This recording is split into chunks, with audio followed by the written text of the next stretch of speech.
Hello there, my very good friends. On today's wrestling news, we're going to give you the WWE Backstage reaction to Crown Jewel. I'm going to tell you when WWE are heading back to Saudi Arabia. Roman Reigns versus Brock Lesnar is far from over. And an update on the future of NXT TakeOver events. I'm Adam Wilborn. And I'm Andy Murray. And this is the news. We are going to kick things off here by talking a backstage report from PW Insider's Mike Johnson talking the internal reaction within WWE to Crown Jewel 2021. And it was broadly in line with the social media and the wider kind of wrestling fans' reaction to the show as a whole. They were thrilled with how the pay-per-view went, and they view it as one of the strongest big pay-per-view type shows they have produced all year. There's some more details in Mike's article, some really good stuff here. Kind of talking about how The Undertaker wasn't there in the end. He was just there to introduce Pitbull. Just hanging out with Pitbull instead. Concert, which was a lot of fun to cover yesterday.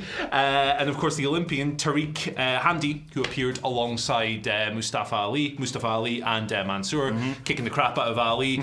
He apparently had a whale of a time. Very impressed with the sportsmanship in the process and everything else, and he may get another look at WWE in the future. So I imagine they would be thrilled with these shows, right? Because the matches were received very well and everything else. But on top of that, the other side of these shows, and look, we shouldn't treat these like normal shows, I believe, anyway. We shouldn't normalize these pay-per-views as something akin to, say, a Backlash or a Survivor Series, because it's a very different beast. These are shows that are funded by a regime paying $50+ million a pop as part of the Saudi Vision 2030 campaign, right?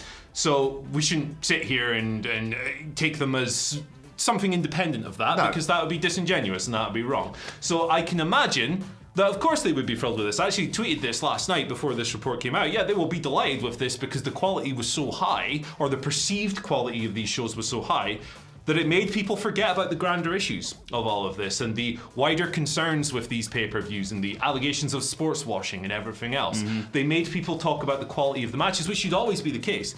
Quite often with these pay-per-views, they kind of suck, right? A lot of them. It's more spectacle, isn't it? Yeah, a lot of them have not been great. So to turn around and have a show that is of this perceived caliber, gets people talking about that, makes people forget about issues with LGBTQ plus people and their treatment in the country and various other things, and so it's an effective example of the allegations that people talk about towards these shows and whatever. It is what it is. We've spoken about it at great length in the past. We'll continue to do so. But I can see why they would be thrilled with it from just a pure wrestling perspective, and also from the political perspective, the more insidious perspective as well. Yeah, I'm a bit conflicted with all this, Andy, because we were reviewing it yesterday, me and Phil, after the stream. And it was, not to do the gimmick, but it was the best WWE Saudi show ever that they've put on. I thought it was a really good show, top to bottom. Yes, there was a bit of shenanigans in the co-main and the main events, but I thought overall, like you say, for a show that isn't one of the big four, you'd expect far more shenanigans and it not really to be part of WWE canon. You got a satisfactory conclusion, a really good conclusion in my opinion, to the Edge-Seth Rollins feud. They're pretty much done and dusted with AJ Styles and Omos and the Raw Tag Team Championships. They're going to move on across the board with a variety of other things. You got a new King of the Ring, you got Queen's Crown tournament winner, Xavier Woods' dream came true. I really enjoyed watching this show, but you can't help have that nagging thing in the back of your head that this is, like you say, sports washing. This is them saying, ignore all the bad stuff that comes from Saudi Arabia. Look at what an amazing show. I get it. I know. So I saw some people talking about this when we were talking about it, saying, look, the people there, the kids, and the way this reaches out to the community is great, and it is. But you can't hide the fact of what is this hiding. Exactly. You can't hide from that stuff. You can't run away with it. You can't separate the two, because without the regime paying WWE $50 million per show, or $55 million, I believe is the latest estimate, the show wouldn't exist. So the two are intrinsically linked. It is irresponsible to separate them both and go, hey, I don't care about the bad stuff because Seth and Edge was really good or whatever. You've got to take them both as part of a greater package. These shows are what they are at this point. It's a 10-year deal. We've got 6-7 years more to get through and everything else. But those are our thoughts on the show. Look, I'm sure you'll have some very passionate views of your own. Feel free to share them, of course, but be civil. Yes, it'd be nice in the comments. And I'll admit, Riddle coming out on a camel, that was pretty damn great. Do you know how much camels poop in a day? I saw this tweet. 8 kilograms. Good luck, everyone. Well, let's talk about them returning to Saudi Arabia and when that may well go down. Like you mentioned there, they've got this deal, Saudi Vision 2030, their first show in 2018. You would imagine with a 10-year deal, that's taken up to 2028. Although we're not really sure about how that's going to be adapted because of all the COVID pandemic and the fact they couldn't put shows on for over a year. But according to PW Insider's Mike Johnson, again, another brilliant report from him, early 2022 may well be the target. Early seems to suggest, Andy, that we may get another Saudi show prior to WrestleMania, which I'm worried about. This show we've just had makes me feel a lot more confident about it, but I am worried it may bugger up the road to WrestleMania a little bit. But early 2022, probably to be expected because you would anticipate 2 Saudi shows next year if they can. Yeah, that's the contract, 2 per year. You would imagine they'll go back to what would have become a regular schedule with one in like February-ish and then one later on in the year as we've just had. Nothing like particularly revolutionary or revelatory or whatever about the report, but pretty much in line with what you'd expect. Looks like they're trying to get back onto that schedule and 2 a year going forward by the looks of things. I think we may well get, more shows because of that gap that they've had. Maybe, but yes, it's going to be back to being a regular occurrence. Although, like I said, alongside all the stuff we've discussed, if they're in the vein of last night's show, I'm a lot better with it than I was when it was just like, here's a legend squashing some of your favourites and just these mad sort of weird house show-esque matches that are just have to be built on TV for 3 weeks or something. There are bizarre viewing experience across the board, aren't they? Let's move on. Let's talk about Roman Reigns versus Brock Lesnar. I say move on, it's still the same show. That's continuing. And no great surprise given the way that match finished with there was all kinds of stuff, wasn't there? There was the belt, there was Paul Heyman sliding it in, there was the referee. It was great, Lil Nate took a great bump, Charles Robinson. Jesus, Yeah, crazy. And then the interference from the Usos ultimately costing Brock the match. Roman Reigns escapes once again, that pesky heel Roman Reigns. Well, that's continuing. WWE have released a statement on Brock's behalf on the website because Brock don't do Twitter. Nope. Brock Lesnar is far smarter than all of us who are actually on Twitter. The statement is as follows: the moment I arrive at SmackDown, I will beat Roman Reigns senseless. So that feud is going to continue. They're in Wichita, Kansas. I'm going to Wichita. 7 Nation Army stuff. White stripes, whatever. Sorry. Well, this is in line with a report from the Wrestling Observer. Dave Meltzer earlier this month reporting that WWE wanted to extend this feud beyond Saudi Arabia, beyond Crown Jewel. They want to work a couple of shows by the looks of things. We've sat here and gone, hey, what if it's a squash? It wasn't a squash, which would have been a really bad booking decision. They went for the kind of screwy finish instead. So it's continuing. Yeah, I'm not really surprised by this. I was sort of trying to explain it away to people who were furious with that finish last night. I was like, they ain't going to blow off Brock versus Roman in Saudi Arabia, especially with, the season that we're heading into. You've got Survivor Series, you've got this day one pay-per-view, and of course, you've then got the Rumble and the road to WrestleMania. I'm okay with it. Look, I really enjoyed last night's show, and I didn't feel too short-changed when what happened. The intrigue of whose side is Paul Heyman on continues. I'm expecting this to hopefully lead in, like you say, to SmackDown tonight and follow on from that.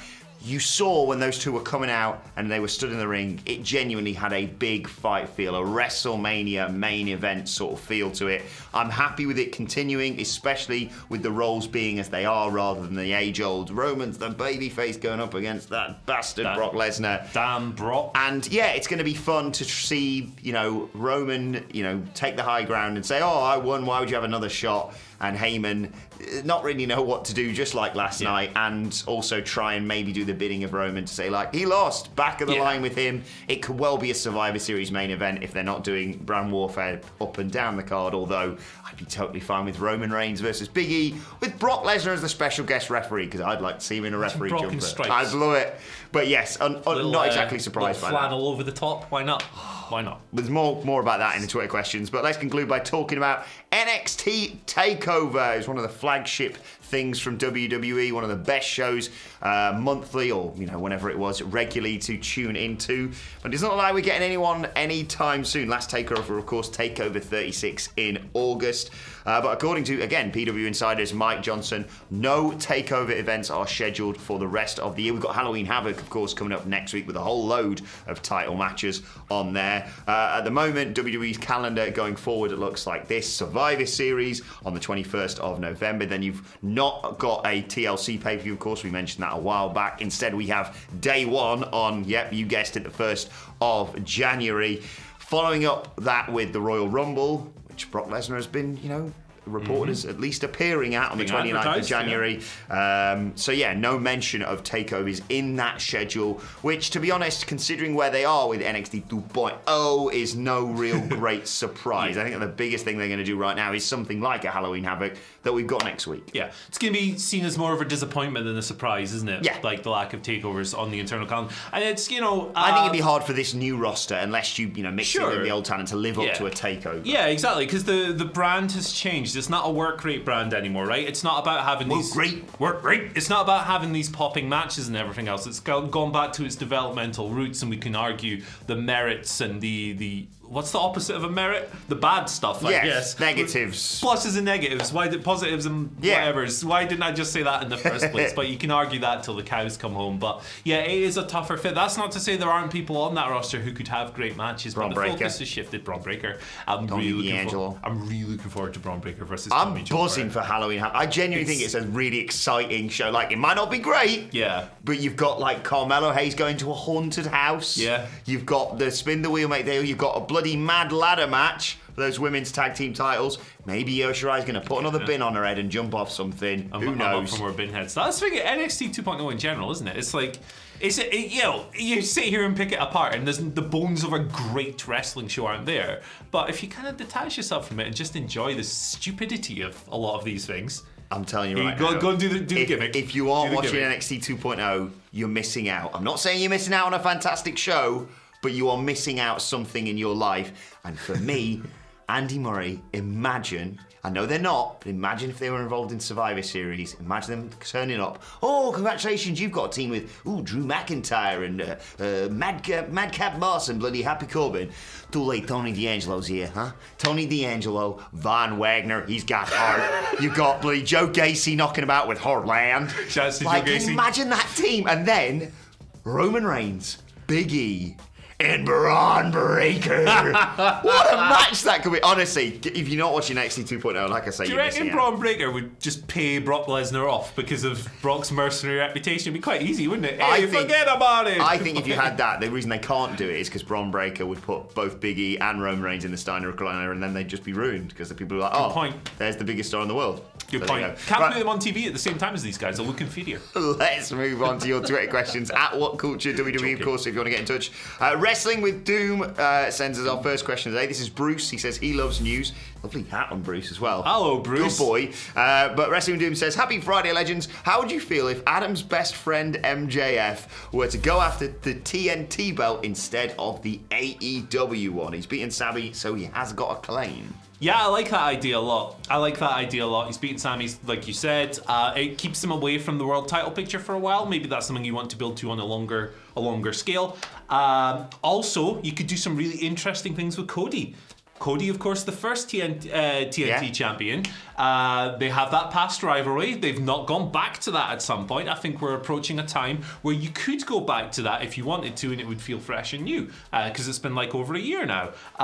The question there, of course, is Cody's alignment is a bit wacky at the moment. So maybe. But yeah, I like that. I think there's a lot of interesting things you could do. That is some good fantasy booking and a good dog with a good hat. Yes, it's a good question, but you're completely wrong. No, they shouldn't do that, in my opinion. Look, I've said this time and time again, and I think the path is right there for them. I know they've got the championship eliminator tournament that's coming our way, and maybe Bryan Danielson's going to win that or whatever, but I suspect that's going to be a title match at, let's say, Winter is Coming for hopefully the new champion Hangman Page off the back of Full Gear. But instead, I would have MJF defeat Darby Allin, do something to keep him busy in the, New Year sort of time period, and then I'd have him take it off Hangman Page at the first opportunity at the next pay-per-view. Maybe pay more tag teams to dress up as Lucha Frogs. Yes, indeed. What were they called? The Super Frogs. The Super Frogs. Yeah. And, of course, MJF should be world champion already because Jon Moxley used an illegal move. Don't Fact. forget that. Second question today comes from Robert Stevenson,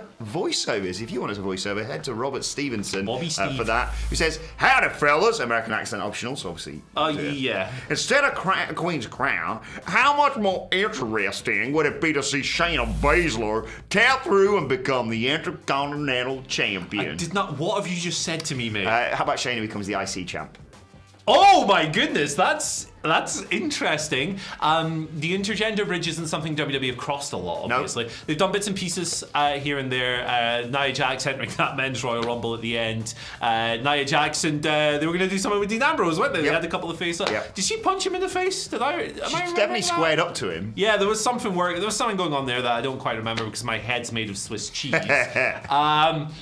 I don't think it's something they'll do. No. I don't think they like the optics of intergender wrestling within a PG kind of framework or whatever else. And you can debate the positives and negatives and everything else of that, and we can say, is this a good idea? Is it well? But at the end of the day, it's just something I think they want to avoid. Yes, it's a great idea. It's a great suggestion. It's a hell of a way to rehabilitate her. But there's a couple of reasons why. Like you say, I don't think they'll do the intergender side of things because they don't want that press coverage, even though they'll probably Shayna Baszler could carry herself incredibly well there. Plus, I also don't think they want any subtle references to China, considering how much they go, don't talk about China, which is frustrating because she deserves a lot more acknowledgement for what she's done for women's wrestling. 100%. I don't think they're going to do it. I'd just say give her a title. Not a tag title, give her a women's title because, I realised why she was... I suddenly realised, last night, of course she can't go to Saudi Arabia to win the Queen's Crown tournament, so that makes sense why she didn't make the final of that, but she should win a women's title ASAP in my opinion. She's a total badass as well, Shayna Baszler. She's like, if you put everyone in a room on that roster, she would be the one who emerged victorious from a fight. Yeah, so. You've got two former UFC fighters on your roster and then neither of them are doing big things. I know one of them's a tag champ, but come on, let's get on with this. Just smash him up for me. Come on, WWE. Yeah, exactly. And what accent was that? It's sort of yours, but a knockoff version of yours. And Andy H. Murray from Sterling there. But I hope she does get a women's title soon because she deserves it, and just stop having her getting rolled up when she does the Kira Fuda clutch because it's dumb. That's stupid. Mark Solly gives us our final question of the day. Another dog pick. Thank you for this, Mark. He says, "Morning, guys. Happy Friday. Nice Thoughts on doing a 6-man tag between the Bloodline versus Lesnar?" And Mark's picked either the Alpha Academy or the Diamond Mine. If Lesnar was picking a team to help him, who would you guys pick? God, you had me at Alpha Academy, but him and Otis hanging out would be great. It'd be so weird, wouldn't it? It'd be so strange. Imagine if it was OG Otis as well, and he was doing like, "Hey, Brocky," that would be funny. But I think you've struck a diamond with this Diamond Mine suggestion. That's brilliant. The optics of him and the Creed brothers. Oh my God! That is so R.I.P. cool. the Usos. That's awesome. Book it now. If you don't book this, Vince McMahon, I will complain mildly about it on Twitter. Yes. I like the idea of Brock Lesnar actually having some friends. Yeah. So maybe you'd have Brock, his best friend in the entire world, R-Truth for some reason, and then you need some muscle, so I'm going to say Tony D'Angelo. Tony D'Angelo is the ultimate. Pop a little fedora on Brock's head. That guy's looking good. Bada bing, bada boom, It's very, aesthetically, the Tony D'Angelo gimmick with a hat. It's very close to a milady type gimmick, isn't it? Do not grow that neck beard out, Tony. Yeah, don't do that, Don. Right, let's move on to today's. And finally, of course, on Rampage tonight, it is Andrade El Idolo versus Pac, and AEW tweet out, "We're ready to run this one back. Walks out with the win tomorrow night on AEW Rampage?" And the bastard Pac tweeted, "El Bastardo, that's who. How weird, El Bastardo's gonna win, and he's gonna go home and celebrate with a study and some peas pudding." I knew you were gonna go down that route when you mentioned what he was gonna celebrate. I still remember a while back when I first moved to Newcastle, I was out in town and I was walking behind someone. I thought, bloody hell, that guy looks well like Neville. Walked past him. Yeah, it was Neville. It Yeah, was Neville. 100% him. He's quite distinctive when you look at him, really. I should have realised that. He's got the Murray ears, And you know. he hadn't been in WWE wrestling for about 6 months, so yeah, it makes sense that he'd come back to the time, pal, for some studies of boot. Oh, we can get Love complaints. the peas pudding. Right, let us know your thoughts on that and all today's news stories in the comment section below. Don't forget to like, share, and subscribe. And subscribe to What Culture Wrestling on either iTunes, Spotify, wherever you get your podcasts from, for daily wrestling podcasts. A whole host coming your way later on today. SmackDown preview, Rampage preview, and WrestleCulture with a hashtag Bloody Good Quiz. Plus, you can let us know your thoughts and Twitter questions on Twitter at WhatCultureWWE. Watch there, follow both of us. You can follow Andy Murray At Andy H. Murray. The H today stands for Headspace. Get some this weekend, man. Oh, yeah. Turn your phone off. Bit of meditation. Go for a walk. Yeah, cook a nice meal. Take your time with it. Just. I'm going to go full things John you Morrison. Oh, well. You can follow me at Adam Wilborn. Follow us all at WhatCultureWWE. But for now, my thanks to Andy Murray. Thank you for joining us, and we will see you soon.